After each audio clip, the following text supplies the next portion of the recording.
everybody. This is Dorcas Chandler at dorcasgazelle.com.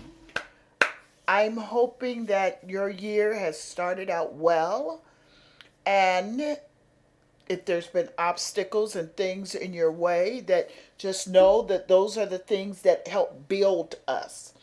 And I think what I've learned just in the last month, um, we're in February already, but what I've really learned in the last month, like I said, was that things that happen in our life, if we take those and use them as um, things to cause us to excel and stop looking so much at negative forces and things. And yes, I know things are negative and things come in our life that we're not prepared for, we're not ready for, and they kind of throw us off balance. It off centers us from what we had started out saying that we were going to do. Many of us had made commitments that when 2018 come in, I'm going to do this, that, and the other. And some people have lost loved ones. Some people have been sick with the flu and they just can't seem to get over it. There's some people that have had diagnoses. There are people that have had surgeries. I mean, the list goes on and on and on. But this is my topic that I want to talk about. And if I was to give it a name, it would be Yes, I Still Believe.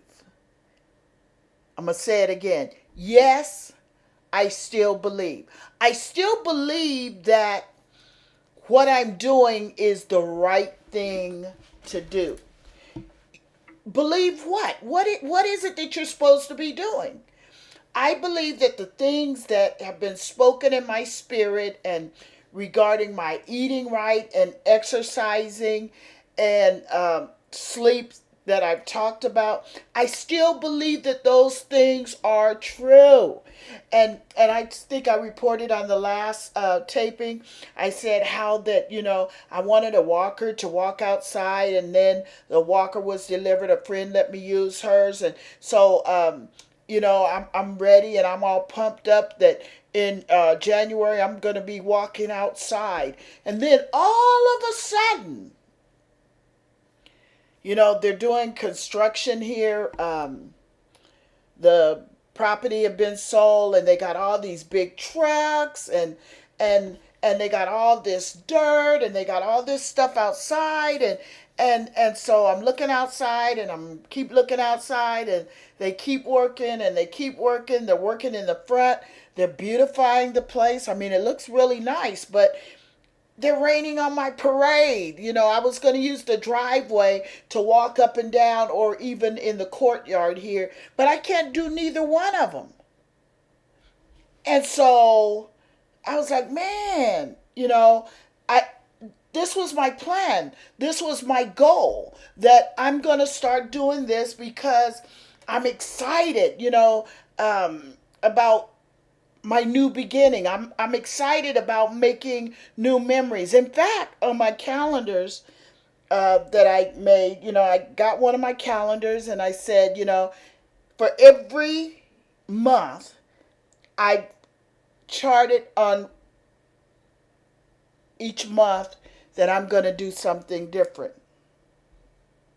And January was going to be, I'm going to be going outside and walk. What if the goal that we set forth for ourselves don't materialize? Can you still say, yes, I still believe? And what if walking may seem like, Dorcas, that's nothing compared to what I've went through. I've talked to my friends, and some of them have lost their mom or their dad unexpectedly, and some have been, like I said, in the hospital. All kinds of things that happens with life has happened to some people in January. I have never heard of so many people dying in the first of the year. But, and in spite of all the things that we go through, can we still say, yes, I still believe? Life's pressures. What are life's pressures? What is pressure?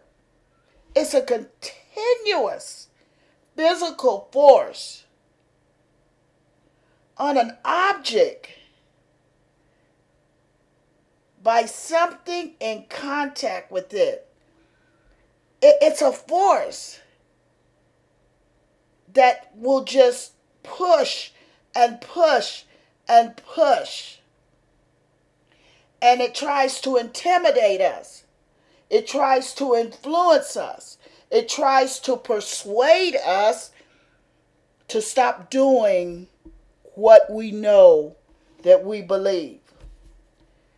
What we know that if we do it, it's going to be the right thing. I was talking to someone and they were talking about, their diabetes and stuff. And they start out right. But then what happens is they fall off the wagon and they go back and they start eating. Doctors say, you come back in here again like this, then we're going to have to put you on insulin. You believe for a minute, and then you're persuaded, you're influenced by food or by taste, and you go right back, or we go right back to doing the things that we know that is against us or against our purpose and our goals in life. How do I handle that? What do I do? I believe that we have to center our minds around God. And in Philippians 4:13, it just says, I can do all things through Christ which strengthens me. We have to find a greater force outside of ourselves, because within ourselves we cannot do this on our own. Yesterday I spent a lot of time on my website, and I haven't did that in a long time. But I was just out there and I was just reading and reading and reading. And I could see where that I'm not believing some of the things like I was believing in the beginning. Or I'm not passionate like I was in the beginning. And I was just reading and reading the writings of the writers and just reading out there, and it encouraged me to do better. Now, I'm doing what I know to do, but I can do better. And so, because I can't walk outside, I'm walking in my apartment and I'm doing things that I couldn't do before, but I just was pumped up about going outside. So since I was not able to go outside, then I was like, oh man. So then that caused me or persuaded me, well, Dorcas, just don't worry about it. You don't worry, but at the same time, we need to have plans of action in place wherein what if the goal that I've set does not materialize? What am I going to do? Am I going to be influenced just to quit? Or will I say, yes, I still believe? And I talked about sleep. And oh my goodness, I want to tell you, I have been doing really, really wonderful with the sleep. And sleeping for like 6-7 hours One night it was 8 hours. I was like, whoa, God. Um, because I haven't did this in 12 years, waking up feeling energized and I mean just feeling great and people calling me. Dr. Young had called me and he said, girl, what you doing over there? And I was on my computer and I said, and then I asked him, I said, well, what are you doing? And he said, I'm relaxing. And I said, relaxing? And he said, yeah, he had listened to the webcast taping, and he said, yeah, I'm doing what you said.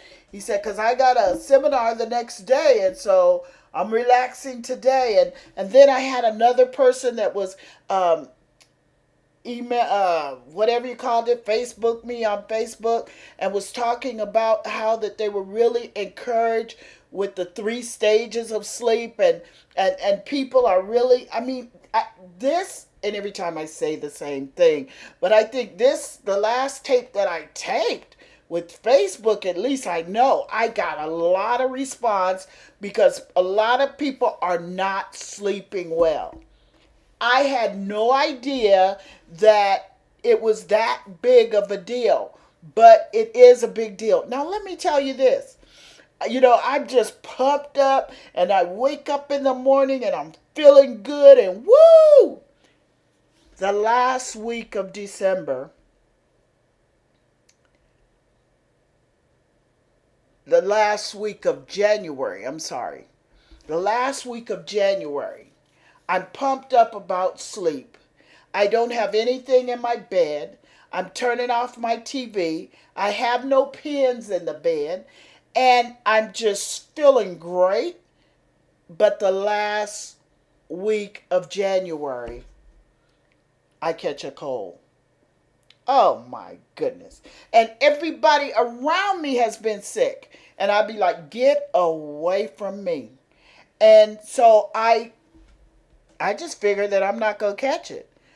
And so Sunday I wasn't feeling good and I just said, you know what? I'm going to stay home. Sunday evening I was having chills up to yang yang. I mean, I was just having chills and I felt really sick. Monday I was sick and I'm having these chills and I mean, and my sister Velma, my sister is the best sister in the world. She sent stuff over here by Lori, and Lori came, and Lori walks in. Lori has this mask on. Lori had been sick prior to, and I just cracked up. Now I am sick as I don't know what, but when I looked at Lori, not only did she have the mask over her nose, Lori is a nurse by profession. Not only did she have the mask over her nose, she had the mask all the way up right under her eyes. And when I looked at her, I just started laughing. And she said to me, I am not going to get sick again. And we laughed about that. But what am I saying? Now I'm congested at night. Oh, we know how nighttime is when we have a cold. Your nose, one nose is plugged up, the other one's open.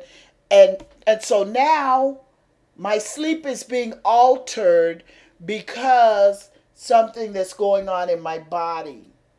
My first response was, girl, get up and do something because you are not sleeping. I couldn't sleep. It wasn't that I couldn't feel good. It was just that my nose was stopped up, and so I just laid there. And my first thing was, okay, now Dorcas, you're getting off course. I mean, I hadn't even been on course a long time. And then all of a sudden, here is something physically, a physical force that's trying to influence me to go back to the old way. The way of putting all the junk back in your bed at the bottom and start just doing what you normally used to do. See, when we make declarations that we're going to do better, we have to be persistent and persuaded in our mind that no matter what comes our way, I'm still going to do it. So I'm just laying there, and I didn't have a cold for long. I had cold for about 3 or 4 days. It didn't last. I was making sure it wasn't getting in my lungs, and I got me some Robitussin DM, and I was taking my ibuprofen, and hey, I was making sure that I was not gonna let all that junk just pile up inside of me, drinking water like crazy. I mean, because I went online and they were talking about dehydration. I was like, it ain't happening. And I mean, I was drinking water, drinking water, drinking water. And to the point where I said, Dorcas, you're going to need more water. I ordered my 5 cases of water, but I'm going to need some more. Hey, I'm just going to need some more. But what I'm trying to say is, when we make a declaration that we're going to do something, we always have an enemy. We always have something that's going to oppose us, to try to force us or persuade us or intimidate us to not do what's right. And my friend called me and she's like, oh, Dorcas, you're sick. And I was like, yeah, I don't feel good. And I mean, I really, that day, it was a horrible day. And so we were talking and everything. And I said, but I was in the bed. And I thought about how I do my exercise. I said, and when I start out doing 1, 2, 3, 4, 5, and keep on going, I'm fine. But if I say I'm going to do 150, by the time I get up to 140, my arms are burning. If I'm doing sit-ups, I mean, just everything just starts opposing me so that I won't make it to that goal. And I was telling her that when I'm like, if I'm doing my arm things and I'm up to 140, 141, 102, 43, 44, my hands and arms begin to burn. And to push up is harder for me to do than when I started at 1, 2, 3. What happens in the process? What happens in the process when you start and you're just warming up? And that's what happens in our goals. But the more you continue to do it and press on and persevere, see, that's when you start burning fat. I mean, when I'm going up and I keep going.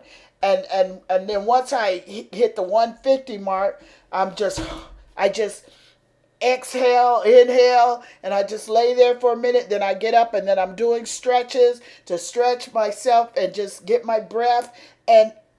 But it's in the press. It's when we're going through things that we have to change or not we have to, but I would like for us to consider everything that's bad that happens to us or seems to take us off course from our mission. We need to stop and look and see if this that's happening to me is influencing me not to do the wrong thing, but to do the right thing. Am I persuaded not to do the wrong thing, but I'm going to do the right thing? Is this intimidation trying to stop me? No, you can't stop me because, yes, I still believe in whatever. If it's my marriage and things seem like, oh my goodness, they're just going haywire. And seems like nothing is happening. It could be your health. You could have gotten a bad report from the doctor. It could be your children. Seems like before things get better, they always seem to get worse. So with the cold thing, getting back on track, with the cold thing, I made it through. I did not. I wanted to get me some books, get me my pen. On my canvas is my sheets. I write on my sheets. And it was funny also when Lori came over here, she was like, because the night before Lori came, I had this really bad fever. And so Lori came that next morning and she told me, she said, Dorcas, do you want me to change your linen. And I was like, no, that's okay. She's like, I will do it. And I said, well, okay. I had started doing it. And when she got here, she went in the room. And so she got the sheets and stuff to change my linen. And so when she started putting my sheets down, I was like, I heard her say, oh my goodness. And I'm in the dining room because I'm eating some soup that she had brought me. And she's like, you write on your sheets. And I was like, oh my goodness. And I said, yeah, I do. See, the lady that washes for me, she knows I write on my sheets. She said, Dorcas, I got to find you some more sheets so you can have something to write on. My sheets are my canvas. I mean, I look for spaces. I'll pull the cover all the way back to get down to the foot of the bed to write because that's my expression of who I am. I love to write. It's just who I am. But no matter what we go through, and you might say, but Dorcas, that's easy to say. You don't understand what death is. I will never understand what you feel and how you feel. I cannot stand when people tell me I know what you're going through.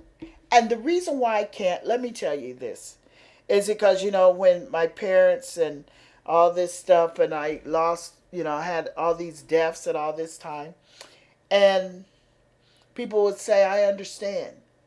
But I believe that everyone has a different way of handling stress or things that are out of their control or out of their reach. So I have this friend, Michelle. And Michelle, when she called me one day, and that's when I was just on the verge of a nervous breakdown in 2015, she called me when I came from my doctor's appointment. And when I had came from my doctor's appointment, I was really angry at my doctor. And finally we got to talk and everything was fine. So when I came home, I was crying, God, why did you let me tell my doctor about my eating condition? I did not want to tell my doctor. I found out that she was the exact one that God had chosen for me to talk to because she was the one that had God's answer in her mouth for me to do. I have tried to lose weight all my life, and I say this a lot of times, and I never could do it. I never knew the formula. I was always trying something, and that something never worked. Until I talked to my doctor. Now, this is what I'm saying. Intimidation or influences. See, there's things that I didn't really even know I know my doctor. I still, I go there and I know she's my doctor. But what happens is you will be things will try to push you away from your blessing. I don't know if you understand what I'm saying. I'm saying that because I didn't like my doctor and I would hear every month I would go there. And the reason why I didn't like her, for number one, is she said, Dorcas, you're going to come to the doctor. Okay.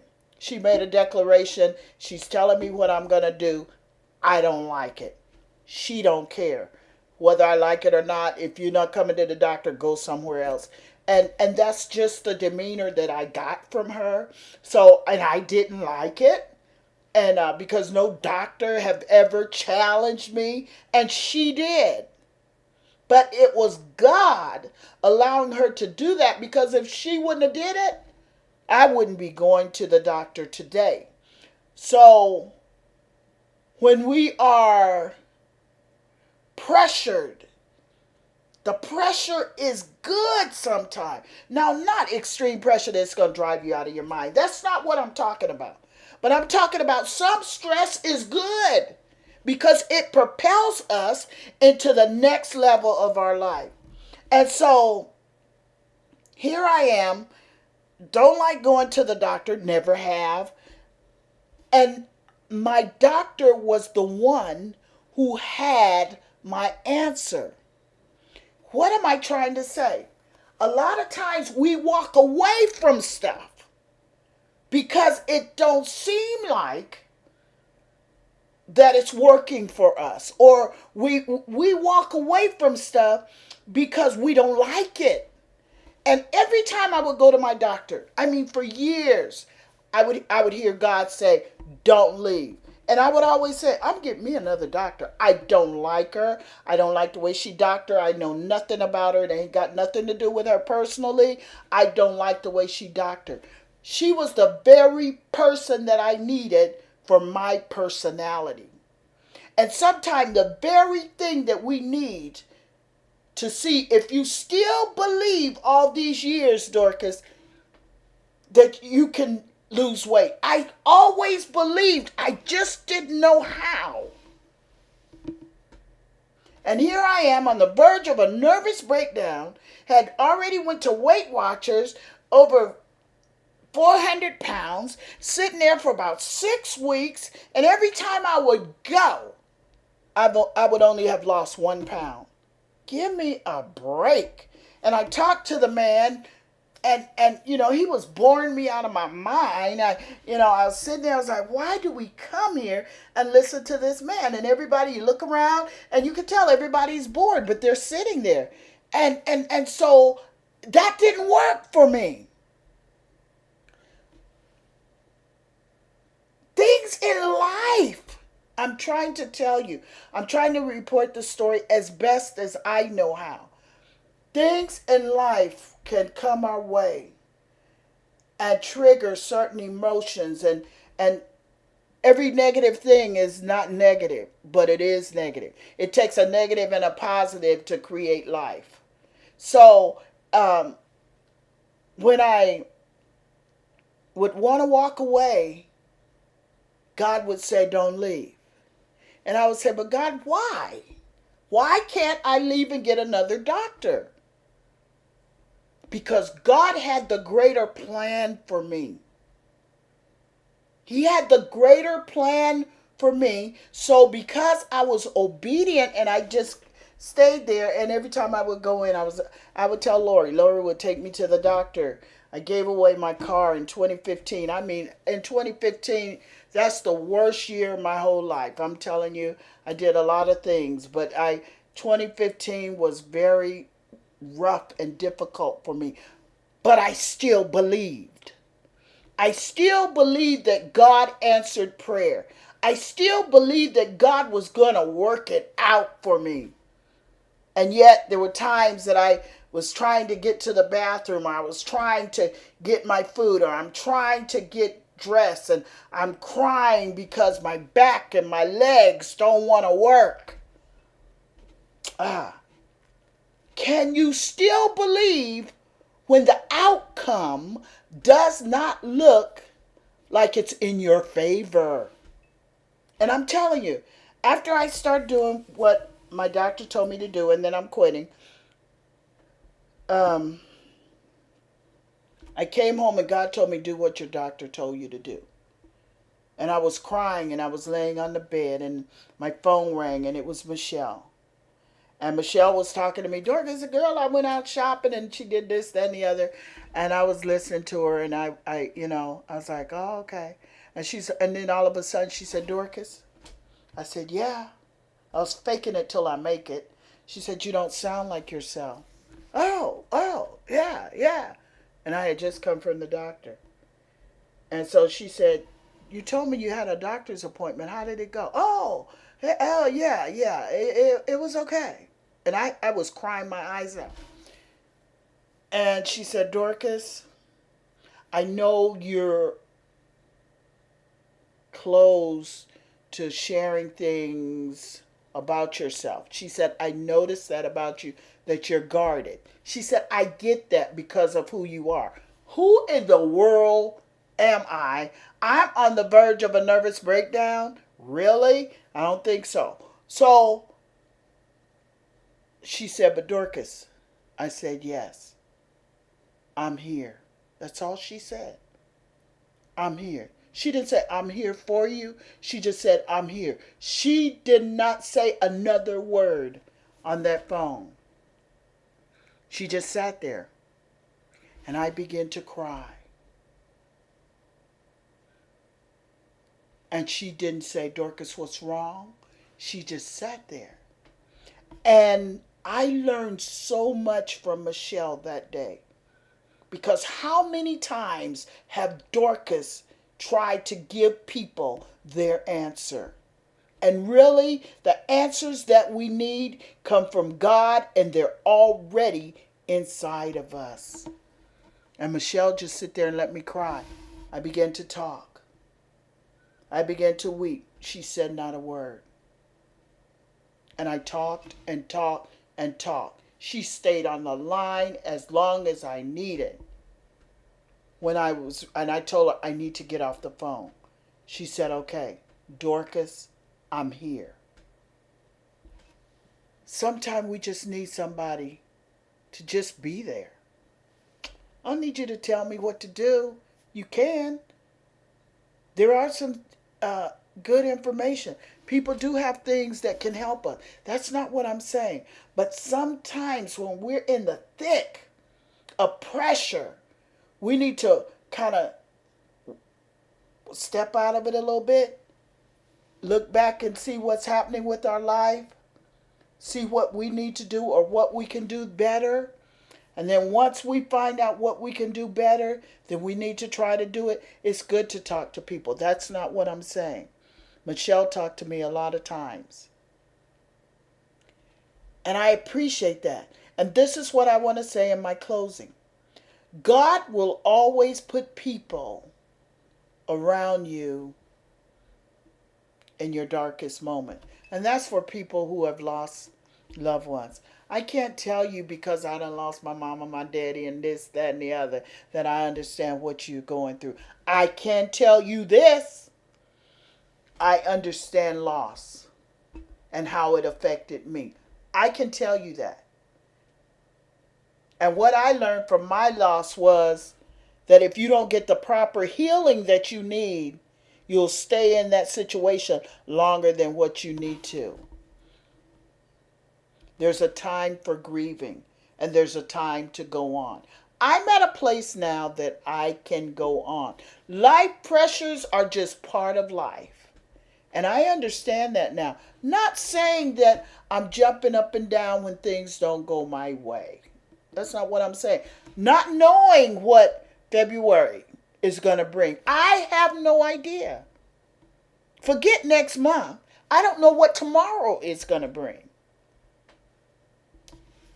But hey, I just want you to know that you're special and you're loved.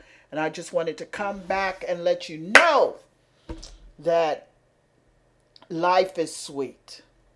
Life is good, especially when you do it with God. You all be blessed and know that I love you. And this has been Dorcas Chandler at dorcasgazelle.com. And hey, remember this. Keep sleeping because I'm telling you, it does something good for the body. So now what I'm in the process of doing, and I know I'm getting off, is changing around my room because I'm excited about how that I sleep at night and how it makes me feel. Hey, I love you. Bye-bye until next time.